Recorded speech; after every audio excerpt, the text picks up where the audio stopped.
Welcome back to another episode of World of Warships Legends. Now, as per usual, instead of going through any of the new patch notes or new ships or dev blog streams or any new information surrounding the game or its news whatsoever, I have a replay from a while back that realistically none of you will probably care about. Don't look at me like that.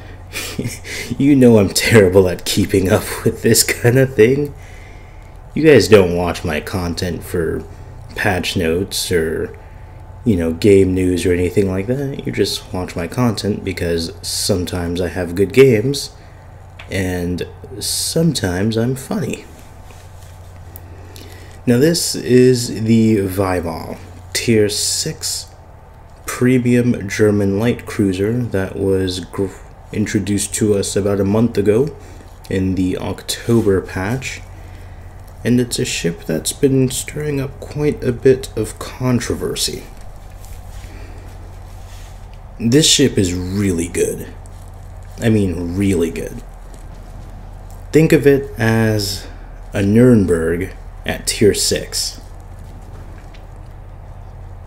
Alright, I probably didn't do a really good job at selling that. Let's see. Alright, a tier 6 Nuremberg doesn't sound too good. But, alright, hold on. Give me another chance. Alright. It's a Nuremberg at tier 6 with an extra gun turret, an extra set of torpedoes on both sides, an extended German hydroacoustic search,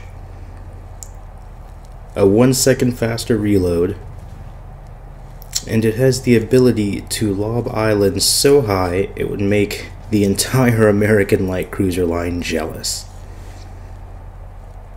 Now, does that sound good? Okay, I thought so. That is what you get when you buy the Weimar. So, what's to like about this ship? Well, pretty much everything I just said. It is a lot of fun to play. Some people would say it's too good for the tier it's at.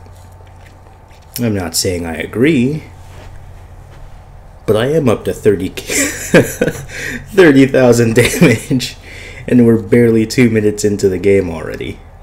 So, maybe not.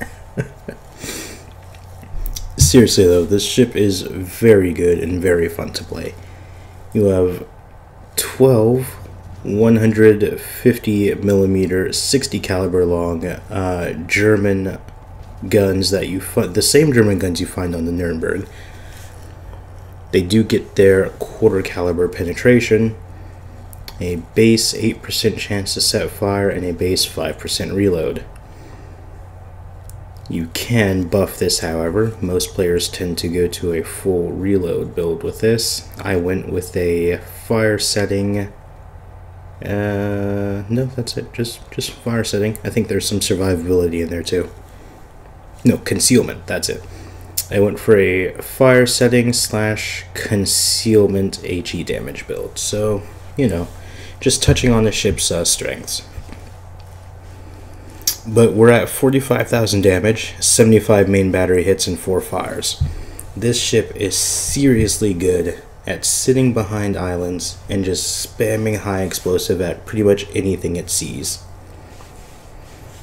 And as you can see on the screen, like I said earlier, it does get a pretty interesting torpedo complement. 6 kilometers is the range on the torpedoes. You get, I think it's two triples on each side. Not particularly fast, but they do hit decently hard. So if you find yourself in a situation where you can't or don't want to sit behind an island and lob high explosive, you can pretend like you're in a baby Gneisenau and push a flank that's contested by a Vladivostok, a Miyoko, an Admiral Hipper, and a Dallas. Oh shit, bro. Call an ambulance, but not for me, Vladivostok. Alright, so the torpedoes on the Vladivostok missed, which is a bit of a bummer, but what are you gonna do? I should have read that a bit better. I didn't anticipate Vladivostok being able to get moving so quickly. The armor piercing was doing a good number on her upper belt, but it's the hipper that we're worrying about. We do want to take her out, and we do, so we can get as many guns off the board as we can. And just like that, we're already at 60,000 damage. Torpedoes from the other side at the Vladivostok, just in case they can't sink her. I would really like her to be sunk, because she is quite a threat. This ship is not particularly well armored. 16 millimeters of armor at bow and stern means you cannot bow tank or stern tank 16-inch guns. Here at tier 6 there are a good bit of 16-inch guns.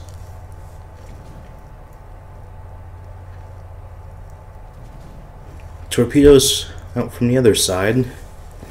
The Miyoko is out of range for now, but just in case she's dumb enough to turn a corner of that island, we have a little bit of area denial.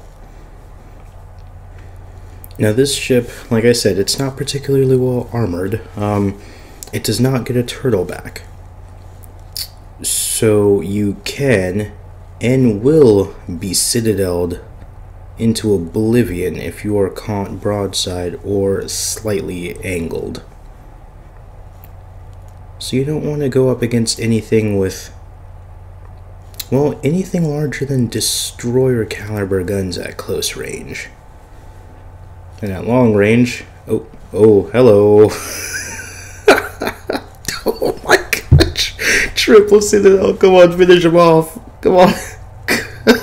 Double Citadel. Did I forget to mention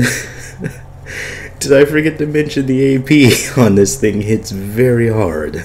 It is German armor piercing after all, so it does do a lot of damage, even without the improved penetration angles of American and British armor piercing.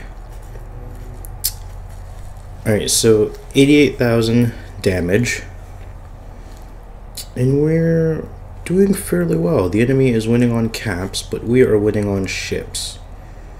So if we can cap Charlie and get rid of that Dallas threat on the far east flank, we should be good to envelop the enemy at B and win this game. So high explosive out to the enemy Weimar. The Weimar is the ship where if you see a division on them, a division of them on the enemy team, you're tempted to just go back to port. It's a very fun ship to play, but it's also, if you get the proper positioning, very easy. How is it easy? Okay, well, let me put it like this. I have a unhealthy habit of getting double, triple citadeled for all of my health in the first half of the game in light and heavy cruisers. But if a loser like me can pick this up and do this kind of damage and harass the enemy like this in the first game I've played in it, yeah, this is a little bit easy. Now again, like I said, that is if you have the proper positioning, because if you sit in the back of an island or at maximum range and spam high explosive at battleships that are distracted by your teammates, well, that's kind of the life of a cruiser, at least at these tier 6 and tier 7 games, and that's what you want to do as a cruiser. So any cruiser will excel at that, except for something like, I don't know, Siegfried. But yeah. So you can see why this ship is stirring up so much controversy, because it's such a powerful ship, and once everyone realized that, they kind of got their hand on it. But it's okay. I'm sure Wargaming isn't going to do anything like released another version of this ship just one tier higher, but make it extremely better. Right? Right?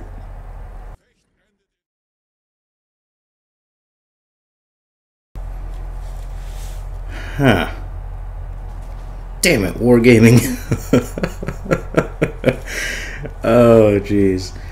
But seriously though, if you haven't gotten this ship yet, don't fret,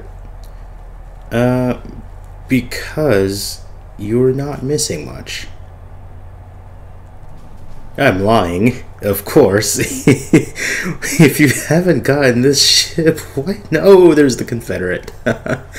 If you haven't gotten this ship, you are seriously missing out. I don't like to do ship reviews or anything like that. I hardly even do detailed reviews of ships, because there are so many people out there that do it already, and they do it much better than I do.